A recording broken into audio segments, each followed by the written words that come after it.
Hi everybody and welcome to today's webinar on developing play for 2 to 4 year olds. I'm going to say hi and bye. I'm going to put the screen on and talk you through some ideas for play ideas of things we can do to help our kids thrive during the next few weeks. So I hope you find this useful. All feedback gratefully received, and please do ask any questions on the Good Play Guide Facebook page.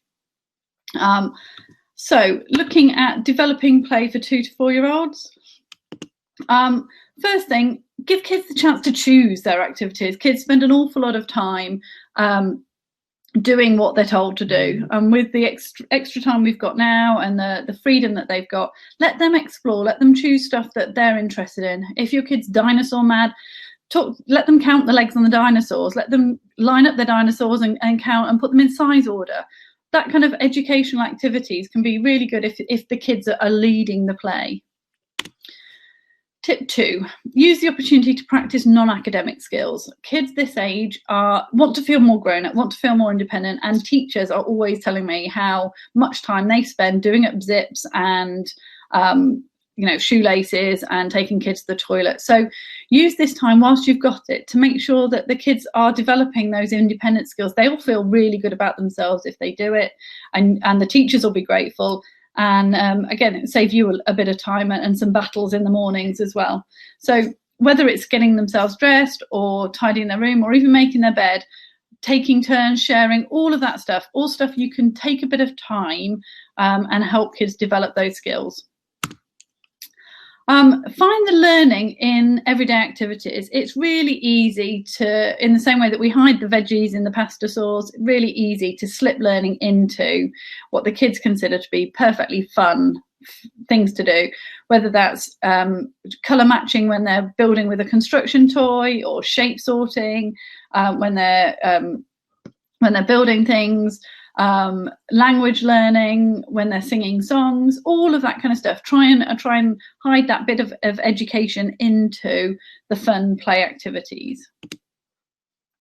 Some great opportunities to give kids access to EYFS related activities, so number hunts by hiding phone numbers in jellies or in sand, and helping kids recognize the numbers, put them in order.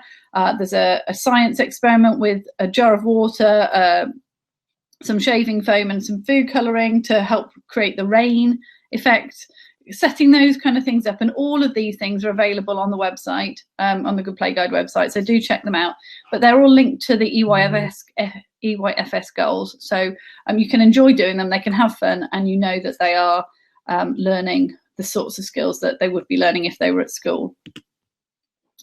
Pretend play is great for developing speech and language, imagination, and social and emotional skills as well. So role play, small world play with your Playmobil or your Sylvanian families, or your dressing up and pretending that a cardboard box is a pirate ship, all really good for their development, and something that we can, again, keep them active, moving, and let them do as much of that as they can, because it's really good for lots of skills. Keeping kids active when they're not able to go outside as much as normal can be a challenge, especially if you've got a energetic toddler. But things like bubbles or balloons can be great to keep them active inside.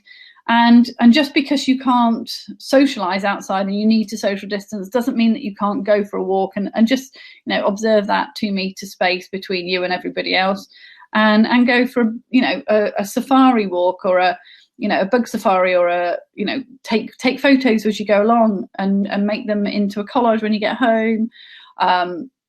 All sorts of activities to get the kids out and active, and I think that's one of the most important things, is to make sure that those kids do stay active and aren't just sort of sitting on the sofa playing games on their iPads for hours on end. I think if the kids are active, they will sleep better. If they sleep better, they're more likely to eat better as well, and you end up with a much more of a happy, healthy household. Construction toys are great for creativity, problem solving, logical thinking. Do some trial and error learning. If you build a tower this big and it has that size base, does it fall over more easily? Talk to kids about that trial and error, that perseverance. And this geomag block here, that the construction blocks are magnetic. So for kids who haven't got that fine motor control yet, or want a bit more help building things, the magnets can help in there. And the Magformers, again, magnetic toys create the animals that you can then use for imaginative role play. So building something and then playing with it is also really, really cool. Creative play is great for self-expression. It doesn't have to be messy. Music's great, baking's great. The Bing app's got lots of baking ideas. And being creative and helping kids manage their emotions is, again, really important in challenging times. Team board and card games, again, this age group, you're going to need some adult intervention or older children helping out. Kids of 2 and 3 often don't play well together on their own. That's not a criticism, it's just that where they're at in their development. So games, Orchard has a brilliant range of preschool games that you can play.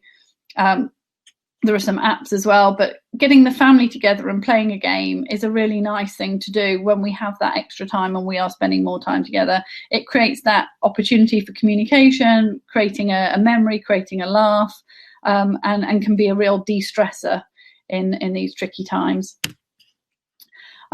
Puzzles, absolutely brilliant, and especially if you're trying to balance that work life, if you're trying to get some time to do some work jobs as well, setting kids up with a puzzle and teaching them perseverance and that confidence boost they get from having completed it, absolutely brilliant for their concentration and confidence. So it doesn't mean that you have to be there helping them all the time. It's something that they can get into, and again, the difficulty levels can evolve as their ability increases. So you can enjoy doing puzzles as a family, and it's really good for some skills that are very undervalued in today's fast digital world. So perseverance, confidence building, and tenacity, I think, really important skills. That's it. That's your bite-sized webinar for today. We have curated a range of resources for on the Good Play Guide Home Learning Hub. Some of them are free resources for lots of people have been incredibly generous and provided resources that are normally paid for free to support kids learning. But mainly at this age, you want to focus on the fun and the keeping kids entertained and active. So good luck with it all. Any questions, please visit the Facebook page and ask the questions and we will reply to them. But in the meantime, stay safe and I hope this has been helpful. Thanks.